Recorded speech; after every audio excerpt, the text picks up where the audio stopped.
رحت النهارده المطعم مكة واللي مكانه في بنها بالتحديد وسط البلد، شارع مصطفى كامل بجوار مسجد الحداد وامام جراش الشيمي. مطعم مكة مستخبي شويه لكن معروف جدا لناس معينه في بنها، خصوصا سكان وسط البلد والناس اللي مزاجها وكيفها الاكل الحرش المصري، زي لحمه الراس وحلويات اللحوم والكبده والمخ والبانيه والكفته وحاجات تانية هنعرفها دلوقتي مع بعض ونعرفها لباقي الناس خصوصا البنهويه. فتعالوا بقى نشوف ونجرب مطعم مكة عند الشيخ محمد والشيف احمد. المطعم شغال اكتر تيك اواي ودليفري، وهنا بيعملوا الاكل بطريقه مميزه وجميله اشبه بالطريقه البيتي، وزباينه غالبا ناس رايقه متعوده على الاكل هنا. طرق التسويه هنا جزء منها مقلي في الطاسه وجزء مشوي على الجريل، ومعظم الاصناف بتتعمل هنا في طبقه بيض من بره من غير اي اضافات زي الدقيق والتوابل. التوابل بتكون داخل الاصناف بس، كل الاصناف بتتقدم اطباق ووجبات او سندوتشات حسب ما تحب، والاسعار زي ما احنا شايفين مش غاليه خالص. خدوا لقطه صوره للشاشه علشان تحفظوا المنيو، لان النهارده الطلعه دي عند عمرو وغالبا هيطلب المنيو كله. هو اللي رشح لي المطعم وشكر لي فيه جدا، فقلنا نطلب اطباق علشان ناكل كويس ونعيش التجربه ونعرف نقول راينا كويس. وما شاء الله من شكل الاكل لما نزل فتح نفسنا وقلبي اطمن، بس لسه هجرب دلوقتي واقول لكم رايي. تقريبا كده زي ما قلت لكم عمرو طلب المنيو كله او معظم الاصناف اللي في المنيو، فواحده واحده كده هنجرب كل صنف ونعرف اسمه ونشوف الكلام على ايه. وبسم الله عمرو اللي هيبدا الاول، وكده كده هو عارف الاكل في المطعم هنا كويس ومتعود على الاكل الحرش وبيحب الدهننه. اول حاجه دخل على المكرونه، واللي بالمناسبه برضو عرفت ان مطعم مكة مشهور بيها وناس كتير بتطلبها هنا، وهو طبق مكرونه عادي بصلصه الطماطم وعليها كاتشب. عمرو دق المكرونه وقال لي مكرونه زمان دي واداها لايك، وبعدها بقى محتار وبيقول لي ابدا بايه ولا بايه دلوقتي. قلت له خش يا عمرو انت بدات خلاص اصلا، وقطع لقمه هنيه ودخل على الكبده بحنيه. الكبده هنا بتتعمل مقليه وعلى الجريل، عمل تشكيله عظيمه كده بالكبده وحط عليها قطعه طماطم مع الخيار، واللقمه على بقه هتنهار، وقال لي يا سندباد ده الاكل اللي يغذي، وادى الكبده لايك. دخل بعد كده على طبق لحمه الراس بكل حب واحساس، وخد لقمه كبيره وقال في لحمه الراس اهات كتيره. بعدها دخل على المخ الساده وفتحه كالعاده علشان يشوف المخ مفتح ولا مقفل ويطمن، بس لقاه دايب ونضيف وخده في لقمه من الرغيف. بعدين دخل على طبق الحلويات علشان يعلى بالكلمات، وخد لقمه وشكلها بالطماطم والخضار وعلى بقه وطار، ويسلك المسالك كده بشويه ميه سلطه خطيره علشان يرجع يكمل المعركه الكبيره، ويدخل بعد كده على المخ بالبيض. هو نفس المخ الساده لكن عليه طبقه بيض مقليه من بره، ويودي على طول وقول يا عمرو قول. بعدها دخل على الكفته بتتعمل هنا على الجريل وعليها طبقه بيض مقلي من بره برضه، وياخد لقمه ويروح علشان الكفته تداوي الجروح. وبعد كده دخل على البرجر بالبيض، برجر معمول بالبيض وعليه كاتشب على الجريل، وعمرو قال لي سيبني اكل انا مش هحل. واخر حاجه دخل على قطع الفراخ الكوكي المقليه وكلها بكل حب وحنيه زي ما احنا شايفين كده، وقال لي دي بقى دخلت على طول في قلبي واداها لايك. ولما سالته اكتر حاجه عجبتك ايه قال لي كل حاجه حلوه وتمام، بس اللي علم معايا لحمه الراس والمخ والمكرونه اداها قلبه. وجه الدور عليا اجرب، بس عمرو ما كانش فاضي يصورني، فقلت تمام هصور انا نفسي كالعاده، وهنسمي وندوق علشان الكلام يروق. لما بدات بالمكرونه عرفت عمرو كان بيقول عليها ليه مكرونه زمان، ده لان طعمها كان قريب للطعم البيتي خالص وجميل. وبعدين الفراخ الكوكي واللي من شكلها كانت باينه انها هتبقى مقرمشه ولذيذه، وحتى القطع كانت على شكل قلب، ولما دقتها فعلا دخلت القلب وكانت حلوه. واخش بعدها على طبق الحلويات واعمل لقمه كبيره وادلعها واخليها تلز كده وتهز وعلى بق اطير بيها زي الوز. والحلويات علت الكلمات فعلا واديتها لايكات كتير. بعد كده هجرب لقمه الكبده مع قطعه الطماطم واديها لايك برضه، ونزحلق الكلام بشويه ميه سلطه. واستحملوني النهارده علشان هنزحلق الكلام في الطلعه دي كتير، فعدوا معايا كده دي اول زحلقه. وميه السلطه كانت حلوه وعاليه، انما ايه خش على لحمه الراس بكل حماس واخد لقمه واشكلها بالخضار، وبقى شكلها رايق ودمار، والباور اشتغل عندي قوي. ولما دقت حسيت بانفجار معليات جامده جدا وطعمها جميل. تاني زحلقه بميه السلطه علشان نخش على اللي بعده، المخ اللي كان دايب زي الحبايب، شكله كان يشرح القلب كده ويشوق المعده، ونديها واحده مخ علشان نخلي الدماغ ترخ زي المطره كده. ولحد دلوقتي لا تعليق الصراحه، مش لاقيين غلطه يا جماعه، كل حاجه تمام. وتالت زحلقه ونشوف اللي بعده البرجر بالبيض، واخد لقمه كبيره وعمرو مصمم انها تكون محشيه ومتينه. معرفش هو بيخطط لايه، شكله عاوز يخليني مدرعه زيه ولا ايه النظام. وقال لي خد حته البيض اللي عليها كاتشب الكبيره دي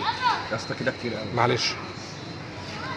ايوه ويلا على البركه. وعرفت بعد لما دقت ليه عمرو كان مصمم اني الهط في برجر البيض، وده لانه كان عظمه على عظمه جمدان. وبعدها قلت لعمرو انا ليه كل لما اكل حاجه الاقيها احسن من اللي قبلها، كل حاجه حلوه الحمد لله. نشوف بقى البانيه البلدي واللي كان برضه مقلي بطبقه بيض، كفايه عيش وهضرب البانيه ساده وطلع طعمه برضه حلو بزياده. واودي دي واحبس بميه سلطه. ونشوف اللي بعده المخ المقلي بالبيض، واودي تاني واودع احزاني. وعجبني برضه المخ بالبيض، واخد لقمه بالطماطم مع الخضره، وبعدها بقيت دايب وسط الحبايب. غريب، وقلت شكرا يا عمرو على المكان الجامد ده. هزحلق الكلام بقى، بس اللي يعرف الزحلقه دي رقم كام يبقى اصل وتمام. سامعك يا اللي بتقول رابع زحليقه، برافو عليك، ركز معايا. واخر حاجه بقى هنخش على الكفته الجريل اللي عليها طبقه بيض، واخد نص الصباع في لقمه ودقت، وبعدها بقيت مبسوط ورقت. ايوه ينفع طبعا، استنى. في وسط ما احنا قاعدين بناكل لقيت شباب صغير في المنطقه، وبالصدفه لقيت في منهم اللي عارفني ومتابع صفحتي، واتصورت معاهم. الاكل ده مفيش زيه. الشيخ محمد 100 الشيخ محمد مكة 100 100 وعم احمد اهو 100 عم احمد واحد بس. نزلت واحد على التيك توك. ها؟ نزلت واحد على التيك توك. يا عم قول. اضرب دي قول لي رايك. عشان بيصور يعني. اضرب دي قول لي رايك. وهنا في الكاميرا. اضرب دي. قول لي رايك. اطلع. ايوه رايك. حلو. لايك، كله يدي هو لايك. مكة واحد بس.